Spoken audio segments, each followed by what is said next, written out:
How do we know when Santa's sleigh is getting close? What? You hear the jingles. You hear the bells on the sleigh. Did you know that a long time ago, there were no bells on the sleigh? There weren't bells on the sleigh until the year 1738. The sleighs flew through the air and were absolutely quiet.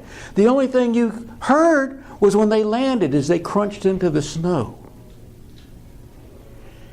But in 1734, I believe it was, there was a young man by the name of Victor, 6 years old, ran through the streets of the North Pole with his hands out like this. He was running into people trying to carry on conversation, running into people trying to conduct business, running into people trying to work. And he kept his hands out in front of him so he wouldn't get hurt. Well, one day, he ran into Natasha, Mrs. Claus. Now, Mrs. Claus took young Victor by the hand and said, "Come with me." And she led. Mrs. Claus was the most loved person at the North Pole, was then, is today.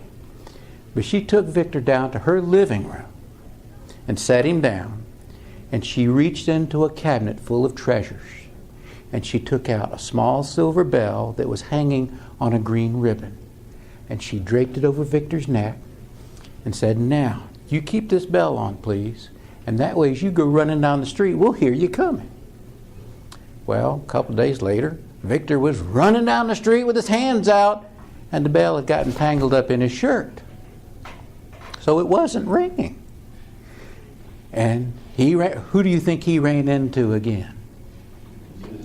He ran into Natasha again. Only this time Natasha was talking to Victor's mama. So she looked down at him and said, "What are we going to do about this?" And she was quite befuddled. And then all of a sudden, Jasper, the cat from the reindeer barn, started weaving in and out of his feet. You know how a cat will roll around your legs? And Natasha looked down and saw that and said, "Thank you, Jasper, you're absolutely right. Come with me, please, Victor, Mama." And so they went back down to Natasha's living room again, and she looked around for several minutes before she found a second bell. And she tied the bells around Victor's ankles. Well, everything was great for several days. As Victor went charging down the street, here comes the jingle of the bells, and people open up and he'd go on through. And then one day, the streets got quiet. Victor had wandered into the reindeer barn. And as he walked through the barn, all of the reindeer cocked their heads and listened to that jingle sound. They thought that was pretty cool. They'd never heard bells in the barn before. Well, he went all the way back to the back of the barn and found an open stall, and he curled up and went to sleep. Well, the reindeer who lived in that stall was out playing reindeer games. He was a young reindeer, didn't even have a name yet. Did you know that reindeer have to discover their own names? They do. Well, the young reindeer came back in, and while he was looking at Victor sleeping in the straw, the reindeer handler came in and threw some fresh straw in there, completely covered Victor up. But this was the sweetest smelling straw, and Victor just sank even deeper into his sweet dreams. Wasn't long before Victor's mama stepped out into the street, looked around and listened. "Victor!" It was supper time, and as soon as the streets heard Victor's name being called, everybody stopped, stood back, and listened. But there was no jingle. There were no bells. The whole village went to looking for Victor. Even Santa was seen standing out in the middle of the street, scratching his head, trying to figure out where Victor was. Well, it just turns out Jasper knew where Victor was. And Jasper said, I'll catch him. So he went into the stall and tapped with his paw on the bell. Well, what do you think happened? What do you think happened? Nothing. Why didn't the bell ring? When the cat tapped on the bell, why didn't the bell ring? You have to shake a bell to get some sound out of it. Cat tapping on... Well, the cat thought for a minute, and Jasper's a pretty sharp cat. He said, what I'll do is I'll take the bells off of Victor's ankles, and I'll tie them on the reindeer antlers. So he got the reindeer to lean way down. Trouble is, this was a young reindeer. Didn't have a whole heck of a lot of antlers. And Jasper couldn't reach. So he happened to see one of the mice walking down. So he called the mice over and said, can you imagine a cat and a mouse working together? At the North Pole, everybody's friends and they don't mind working together.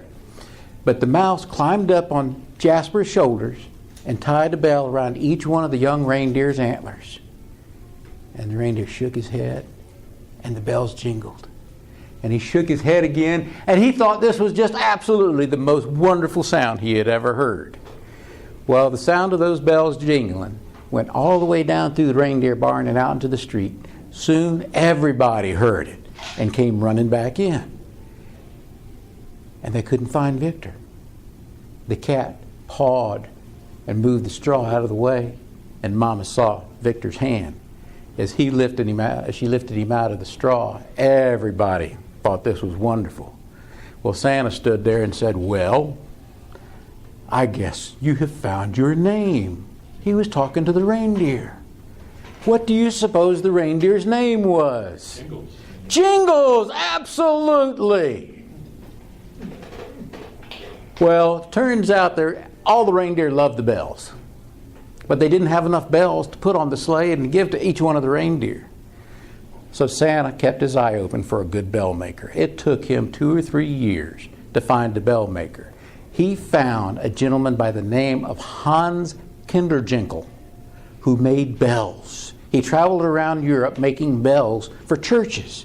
And it was the festival of St. Nicholas in France. And they were ringing the bells for the first time. Now Hans Kinderjinkel made all sizes of bells. For the churches, he made bells that were about the size of a small child, all the way up to as big as Billy there. 8 feet tall and 6 feet across. But do you know what kind of bells he really liked to make the best? Small bells. So when Santa offered him a chance to come to the North Pole and make bells for the reindeer, he jumped at it.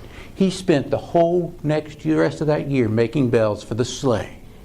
And I want you to know, as Christmas was born in 1738, and the sleigh lifted into the air, it wasn't a jingle that they heard, but it was a whole chorus of music from the many, many bells. And the bells were brought about because a young boy went running down the streets of the North Pole with his hands out in front of him. Thank you.